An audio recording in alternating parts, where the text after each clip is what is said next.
Welcome to the Vital Spirit podcast. I'm Dr. Kelly Livingston, a naturopathic physician and your guide to a new health reality, one that connects body, mind, and spirit. Together, we'll dive deep into the art and science of holistic healing. Through working with hundreds of women through midlife transitions, I've discovered something profound. Most of our physical and emotional challenges are rooted in a maladaptive stress response. And true healing begins when we regulate our nervous system. Each episode will explore complex health topics in simple, empowering ways, uncover the deeper wisdom within each of us, and share practical tools for nervous system regulation to help you awaken your vital force and create lasting wellness. So, if you're ready to reconnect with yourself, your health, and your purpose, let's begin this journey together so you can experience life more fully human and deeply healed. Hi, and welcome back to the Vital Spirit podcast. I'm Dr. Kelly Livingston. And if you've ever worked with me inside my clinic one-to-one, through Root Steep Medicine, or in any of my group programs, such as From Burnout to Balance, or even just looking at the Seeds of Health journal, then you've heard me say this before. Morning sunlight is not optional. And yes, I'm self-admittedly a little bit addicted to the sun, but there's a reason. When I work with women around hormones, mood, anxiety, depression, fatigue, sleep, and certainly through burnout, I always talk about light before supplements, before protocols, even before we run labs. Because light is one of the most powerful upstream regulators of human physiology that we have. This episode is about sunlight as medicine, why it has always been a part of true nature cure, how the modern science is catching up, and how to use light intentionally to support mood, hormones, sleep, immune health, and of course, nervous system regulation. Okay, so before we go any further, we're going to do a quick little awareness check. Step one in making any change on your health awakening journey is awareness. We're going to become aware of how disconnected we are with the sun. So before we go any further, I want you to pause and simply notice. Ask yourself this question. Do I get morning light within the first hour of waking consistently? Do I spend time outside during the day? Do I experience real darkness at night?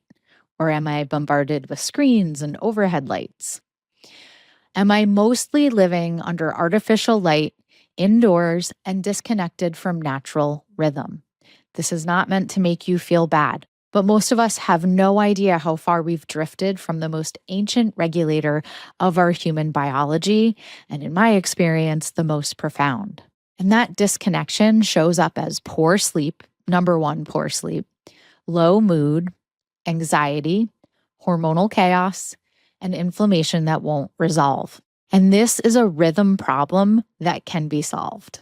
So in vitalistic naturopathic medicine, sunlight has always been considered medicine. Long before hormone panels or wearable devices and trackers, nature care physicians observed that people healed faster outdoors, mood improved with light exposure, and immune resilience increased with fresh air and sun. Sunlight was prescribed regularly and intentionally in healing sanitariums, alongside fresh air, hydrotherapy, which we had a whole episode on, rest, movement, which we just had an episode on, and rhythm. And this wasn't mystical. It was observational medicine rooted in true vitality. And now, like so many principles of naturopathic medicine, the science is actually catching up, and I find that really exciting. Modern chronobiology and psychoneuroendocrinology now validate what nature cure physicians observed clinically over a century ago. So let's talk circadian rhythm as an internal clock that actually needs the sun. And this is a key concept that I really want you to understand. Your circadian rhythm is an internal clock, but it is not self-sufficient. Your body has a master clock in the brain and thousands of peripheral clocks throughout your body in your liver, your gut, your ovaries, your thyroid, and your immune cells. This master clock sits in your hypothalamus and is called the suprachiasmatic nucleus, or SCN. And we've talked about this in previous episodes. But that internal system requires external time cues to stay aligned. In chronobiology, these cues are called Zeitgebers, which literally means time givers. And the strongest Zeitgeber we know of is light from the sun. So without consistent light cues, the internal clock is going to drift, just like a watch that loses a little time each day. And when your internal clock drifts, your sleep timing changes, you're going to have hormonal changes, appetite changes, mood changes, and increases in inflammation. This is why sleep hygiene alone can fail some patients. And if we treat sleep only like a behavioral problem, when for many people it's actually a timing problem, they won't see changes in their sleep pattern. So, large reviews in circadian biology show that circadian misalignment, independent of sleep duration, is associated with metabolic, immune, and mood disturbances. So, the take home message here is that how light enters your body and the timing of that is extremely important. So, we think of our eyes as just for vision. You probably take your eyes for granted, honestly, and you see things and probably don't have as much gratitude for that on a daily basis as we could. So, when you're doing your gratitude journal tonight, maybe if you can't think of anything, you can say, I am grateful that I have sight and vision. But biologically, your eyes are also endocrine timing organs. So light enters the retina and it activates specialized cells called melanopsin containing intrinsically photosensitive retinal ganglion cells. So light's coming into your eyeballs is really what you need to know there. And these cells do not help you see clearly, but their job is to actually send light information directly to the SCN, that master clock. So this pathway is really well documented in neuroscience and chronobiology literature. And the take home message is that it responds to light exposure. So that signal from light tells the brain it's daytime, start the clock, and it coordinates all of your other endocrine organs. This is why morning sunlight is so powerful and why artificial light at night is so disruptive. So, what does morning sunlight actually do? Why am I telling every single patient, please get outside in the morning? Morning sunlight does three critical things. Okay, one, it anchors that master clock. So studies show that morning light exposure stabilizes circadian phase and it improves alignment between central and peripheral clocks in your other organs. Two, it shapes the cortisol rhythm. We talk about cortisol all of the time here, right? Cortisol is meant to rise in the morning and get ready to deal with the stressors of the day. This is a good thing. And it's going to fall at night. And when it falls at night, your body's going to make melatonin. Morning light supports a healthy cortisol awakening response, which is why it's so important for HPA axis regulation, that stress response. Three, it sets melatonin timing later. So your brain uses your morning light exposure to predict when nighttime is going to come. So that prediction determines when your melatonin will rise, often 12 to 14 hours later. So you have to tell your body, hey, it's morning time, for your body to know later on that day, hey, it's nighttime, it's time to go to sleep. This is why when a new patient comes to me, and I know that sleep is a foundational seat of health, if they're not sleeping, we're going to work on their nervous system. We're going to get morning light exposure because I'm always saying you cannot out supplement a broken circadian signal. This is your master clock. So if you want a deeper dive into this physiology, you can go back and listen to the HPA axis episode and the sleep and circadian rhythm episode, the sleep masterclass. They build the foundation for everything we're talking about here. Now, I want to add another layer that's really important and often misunderstood, and that's innate chronotypes and health risk associated. So each of us has an innate chronotype. That's your biological preference for when you feel most alert and when your body wants to sleep. Some people are naturally early risers, right? We all know this. Some people are naturally night owls. Your chronotype is biologically influenced and partly genetically determined. It's not a discipline issue. It's not, I've got to get up and take advantage of the morning. It's literally innately how you are built. And health issues arise when your life repeatedly forces you to live against your chronotype. Researchers call this circadian misalignment, and one of the most studied ways to measure it is social jet lag, the difference between sleep timing on work days and free days. So, large population studies and meta analyses show that greater social jet lag and circadian misalignment are associated with metabolic syndrome, insulin resistance and type 2 diabetes, cardiovascular risk markers, and depression and mood disorders. For example, large cohort studies from the UK and other populations have found that evening chronotype and greater social jet lag are associated with increased cardiometabolic risk and, in some analyses, increased all cause mortality over long follow up periods. Importantly, researchers note that some, but not all, of this risk is explained by behavior, suggesting that misalignment itself is a physiological stressor. This is why my goal is never to turn a night owl into a morning person. The goal is to reduce chronic weekday, weekend time zone shifting. We want regularity. And the goal is to anchor light exposure relative to your wake time. And supporting this consistency and rhythm is really what has the long-term health benefits. Light is one of the most powerful tools we have to gently bring biology back into alignment and achieve homeostasis without forcing or overriding. Now, I want to talk about another critical piece of this puzzle that almost never gets discussed in the doctor's office, and that's how light influences hunger, appetite, and metabolic timing through the hypothalamus. So, deep in your hypothalamus, which, yes, we talk about the hypothalamus all of the time here, is a region called the arcuate nucleus. This area acts as a metabolic command center, and it integrates signals from hormones like leptin, ghrelin, insulin, and glucose. And it's going to play a really important role in regulating hunger and satiety signals, as well as energy balance. This has been well established in neuroendocrinology research for decades. And what's really important here is that the arcuate nucleus does not operate in isolation. It is tightly linked to circadian and light based signaling from the brain. So it's getting input from light. And research in circadian biology shows that hypothalamic nuclei involved in feeding behavior receive timing information from the central circadian system. And that disruption of light dark cycles is going to alter appetite regulation and feeding timing. There are reviews published in journals describing how circadian signals influence hypothalamic control of metabolism and hunger. So, this is so important in the work that I do with perimenopausal and menopausal women, especially if there's a lot of food noise or emotional eating. Experimental studies, including animal models and human observational data, demonstrate that circadian misalignment, such as exposure to light at night or irregular light dark cycles, is going to shift feeding behavior to later on in the day. Hello, women who say to me, I just want to eat so much at night.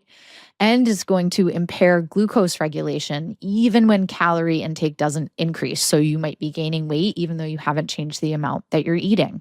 And researchers studying time-restricted feeding and circadian metabolism show that when light cues are mistimed, the brain's metabolic centers, including that arcuate nucleus, receive conflicting information about when the body should be eating and when the body should be processing fuel. So clinically, this shows up as reduced appetite in the morning, just not feeling hungry when you wake up, and increased cravings in the evening. And that nighttime hunger is just such a common experience for women through perimenopause and menopause. It will also show up as blood sugar instability, which we know is going to wreak havoc on our cortisol curve, right? And weight changes that feel resistant to effort. Again, hello, pretty much every perimenopausal and menopausal woman that comes into my office, one of the motivating factors is very often that they are noticing their weight is changing and they're not able to lose weight doing the things that typically would work previously for them. What's so cool and fascinating to me is that studies also show that restoring proper light exposure, particularly morning light and darkness at night, can help realign feeding rhythms and improve metabolic signaling even before dietary changes are made. So yes, food is medicine. We're going to talk about that here, of course, but you can see changes before you even change your diet. Isn't that cool? So, when I talk about sunlight as medicine, I'm also talking about restoring the brain's ability to correctly interpret hunger and satiety signals. And light is not just telling the brain what time it is, it's telling the hypothalamus when it's appropriate to eat. I do also want to briefly touch on movement here. I did just have an episode on movement because exercise is another signal the body uses to understand timing, but it's a secondary signal compared to light. So, yes, when movement happens earlier in the day, especially when paired with natural light, so get outside and walk if you can in the morning, it tends to reinforce a healthy circadian alignment. And it's going to support daytime energy, blood sugar regulation, and a healthy stress response. Later in the day, movement can also still be helpful, but the type of movement does matter.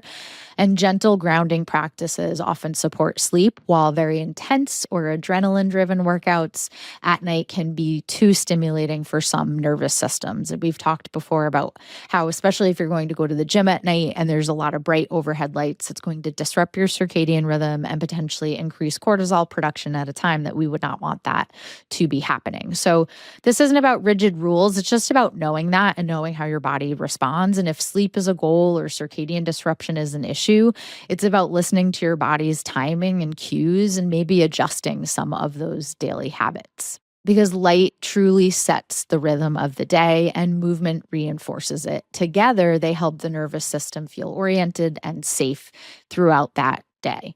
So, in a vitalistic framework, movement isn't something we use to force the body into a state, but it certainly is something we use to communicate with the body, and the timing of that movement does matter. So, light doesn't just play a role in knowing what time it is and regulating hunger, but it also plays a huge role in mood.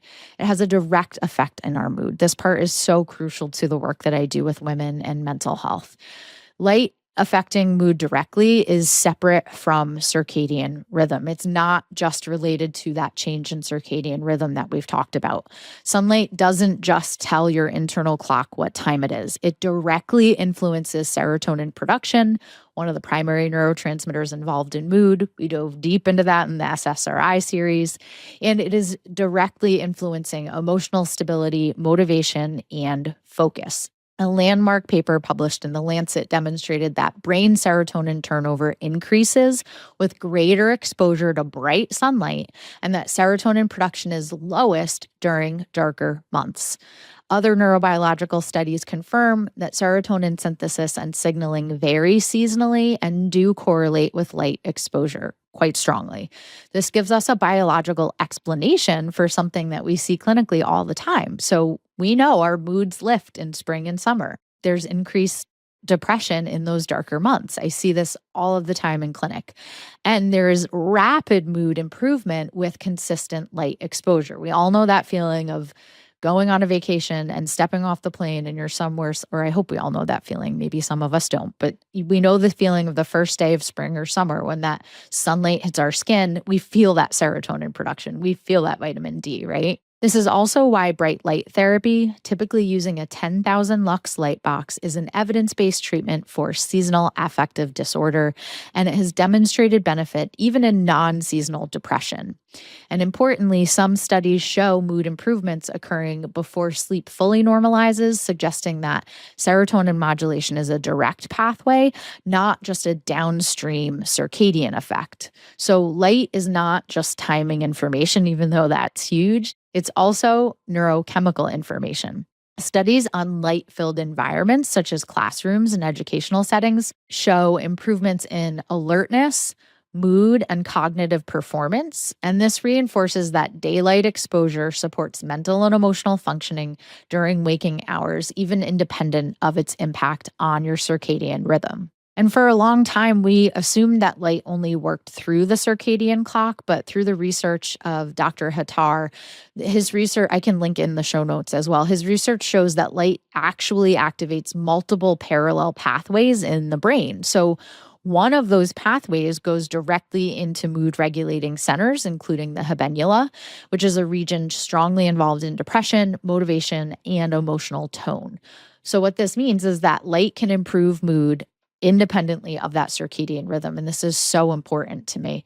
You can see emotional improvement from light exposure even before sleep or hormone timing fully normalize. This helps explain why bright light therapy works for depression, why people feel emotionally better when they spend more time outside, and why light matters even when life circumstances haven't changed yet. So you can change nothing else but your light exposure, and your mood is going to improve. His work supports what's sometimes called a tripartite model, where light regulates circadian rhythm, mood, and feeding behavior through overlapping but distinct brain pathways. So when we talk about sunlight as medicine, we are not just talking about sleep. We're talking about emotional regulation, metabolic health, and nervous system safety. I also want to talk about light at the most fundamental level and the role it plays at the level of the cell. Because sunlight doesn't just affect our brain, it affects our mitochondria, the energy producing structures inside our cells. Mitochondria are responsible for generating ATP. I know I've talked about them before, and I will likely have a whole episode on mitochondria because essentially they're producing the energy currency of the body, and they are deeply sensitive to environmental signals, including light. Research in photobiology and mitochondrial physiology shows that certain wavelengths of light, particularly red and near infrared light, can be absorbed by parts of our mitochondria, essentially. And this interaction has been shown to influence mitochondrial efficiency, ATP production, and cellular signaling, which clinically means you're going to have more energy. And what's important, what I think about this research, is not that we all need light boxes or devices, but that the sun naturally contains these biologically active wavelengths. So when you're outside in natural light, your cells are receiving signals that support energy production, oxidative stress balance, so redox balance, and cellular resistance and health. So this helps explain why people often report increased vitality, stamina, mental clarity, and alertness when they spend more time outside. Not just better sleep or mood, but a deeper sense of energy returning. And from a vitalistic perspective, this makes perfect sense to me. The sun has always been understood as a source of life force. And now we can see that reflected at the level of mitochondrial signaling and cellular energy production. So again, sunlight is not just a clock setter. It's not just a mood regulator. It's also a fundamental support for cellular energy, which is why light deprivation can feel like fatigue at every level of our being. This is why I'm asking patients to get outside, ideally barefoot, put their feet on the ground, and put their face to the sun and absorb that vital force. So when you put all of this together, circadian rhythm, mood, hunger, cellular energy, it becomes abundantly clear why simply being outside every day can be so profoundly restorative. It is snowing right now. That's why I keep looking out the window. So I get that that's not easy to do everywhere. It's why I just took a vacation, which I'll talk about in a minute. But we need to get outside every day. We are like plants, okay? So I'll share a little personal story about my recent trip. I took my 10-year-old daughter to Puerto Rico, and I just got back. And I 100% felt so strongly this trip, more so than probably any other trip I've taken in my life, that I need to live somewhere that I can be outside more often than the state of Connecticut that I live in. And I've really struggled with returning from this trip because this is something I talk about a lot. I've been talking about it for years and how I want to grow my business and practice to a point that someday I can live somewhere warmer because I just need the sun. And I really felt the thing that I hear from patients all the time, that when I'm outside every day, when I'm practicing yoga with the sun rising outside, listening to the waves, when I'm getting daylight exposure the entire day, walking outside, watching the sunset in the evening, I am a much happier and also more regulated, productive human being. And I understand that we don't all have the privilege of even taking vacations, let alone living a lifestyle where we can do that every day. But we absolutely need to build moments into our daily life that we are getting outside and reaping the benefits of that light exposure. because we all know that feeling of spending more time outside on a vacation when our sleep is better and deeper, our energy is steadier throughout the day. Maybe we don't need that coffee, our mood is lighter, our nervous systems feel regulated. We all know this feeling, right? And that's our biology remembering, oh, yeah, I need rhythm. I need to be outside. I need to rise with the sun and go to sleep with the darkness. This is how we are built. And our body really quickly remembers that. And I think that's why we all feel so good when we can reconnect with nature. So many of my patients have lifestyles where they're just not getting outside as much as our physiology needs. And it's not just that stress disappears on vacation. I was still running my business to a degree. I did take a lot of time off of screens and social media, but I really think that vacation works for us because rhythm returns. I was having a conversation with my good friend and yoga teacher after class the other day about this and how important it really is to incorporate these moments into our day and to not give into the rat race of it all. If you take anything from this episode, is the importance of taking time to step outside in the sun every single day. And I know it sounds so simple, but I promise you, I've worked with thousands of patients at this point, and I'm shocked every day when I ask patients details about their light exposure and time in nature. And this is exactly why time in nature is a seed of health that all patients are counseled on watering. Now, how you end your day matters just as much as how you start it. So we do talk a lot about morning sunlight and ideally getting outside throughout the day. And if you cannot, using a lamp or light that can mimic some of that light exposure for you. But I want to emphasize that how you end your day really does matter just as much. So your body needs contrast, bright days and sunlight exposure and dark nights. And artificial light at night suppresses melatonin and it disrupts circadian signaling, even at relatively low intensities. Research shows that nighttime light exposure is associated with increased inflammatory markers and cardiometabolic risk. And you can see this on labs when you track it. And this is why I recommend warm yellow or amber light bulbs at night, turning off overhead lights. If you can, get outside and take a walk around the time that the sun is setting, and then go back inside and have very low lighting from that point on. Definitely get an app. I have the Flux app on my computer that dims screens, and protect your bedroom at all costs. Your bedroom is a dark space. I have a tiny little light that I use to read while my daughter falls asleep. And this is a signal to your body that it's time to rest, relax, restore, sleep, and heal. I know that it's tempting to use screens at night, but if you struggle with sleep, if you struggle with mood, if you struggle with hormone regulation, I promise you that light exposure is playing a role in that. My daughter and I use dim fairy lights, and my advice is to wait about 15 minutes for your eyes to adjust. So at first you might feel like, oh, this is so dark. This feels so weird, but give it a try and try to utilize light that's as dim as you can so that you're able to still see and do things. We're still getting ready for bed. And then if you need light to read or something like that, you can use more dim, low lights versus the overhead LEDs. I get that that's not going to be something everyone does, but it really plays as big of a role and makes as big of a difference as that morning sunlight exposure.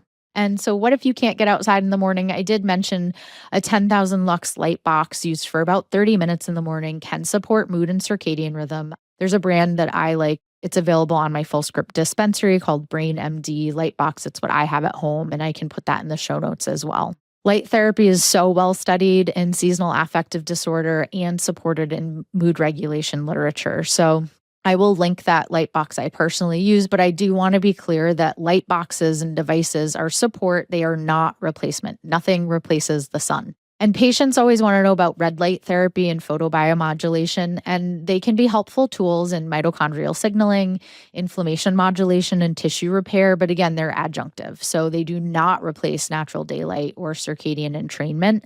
Sunlight remains foundational always, and the full broad spectrum of sunlight cannot be replaced. Okay, so hopefully I have you all sold on the importance of getting out in the sun. And I'm just going to walk you through a quick grounding practice. So maybe you go outside tomorrow morning and you face east and you get ready for the sun to rise, or maybe the sun has already risen and you're going to go outside. And if you're in Connecticut, you're probably not going to be barefoot because it's snowing right now, but you could get some hydrotherapy and kneping in if you wanted to be barefoot. I probably will have my shoes on though. And you're going to stand or sit if you're somewhere warm with your feet on the earth. And you're going to bring awareness into the soles of your feet. You can close your eyes and feel the sunlight, or you can look not directly at the sun, but in the direction of the sun rising. And as you do this, you can imagine roots gently extending downward, no forcing, just gently extending down into the earth, and feel that support beneath you as you start to wake up. And then you're going to start to bring awareness upward through your feet, through your legs, into your pelvis, your abdomen, your lower belly, up through your chest, out your arms, up through your head. As sunlight is touching your face, imagine the light moving upward again from the earth. I like to picture myself as a tree or as a sunflower and absorb the energy of the sun. And typically, I'm also taking a moment to pause and have gratitude. And I will think of a time where I'm grateful for something that happened or a joyful moment, something I really have appreciation for. And I'll picture that memory. I'll think of that as the sunlight hits my face. And again, I'll imagine that energy moving up through my crown chakra, breathing slowly, exhaling, long, slow exhales, and just feeling that sunlight start to stir and warm up the energy centers in my body. So you might talk about those as chakras. You might just imagine energy moving up and through your body as it absorbs energy and warmth from the sun. And this is true nervous system regulation, right? It's telling your body right away in the morning, I am safe. I am present with the circadian rhythms of the earth and the natural grounding of our earth and our sun, and I can take on the stressors of the day. If you can do that, even for 1 to 2 minutes before you pick up your phone, I promise you, your sleep will improve, your mood will improve, and your energy will improve. So remember, sunlight is not a wellness trend. It's not biohacking. So it might not be that interesting to some of you, but hopefully you realize and recognize that it is a remembering of something ancient and something truly healing. So if you're struggling with hormones, mood, sleep, or burnout, start with light and start with rhythm and regular rhythm to that light exposure. And this rhythm and regularity and consistency tells your body it's safe and that you can heal. And if you want the deeper physiology behind some of what we touched on today, you can go back to the HPI axis episode. You can go to the sleep and circadian rhythm episode. I think that was called Sleep Masterclass. And remember, healing doesn't begin with fixing. You are not broken. It begins with remembering our biological imperative to get outside in nature and connect with the healing and regulating energy that the earth provides. Okay, now go outside.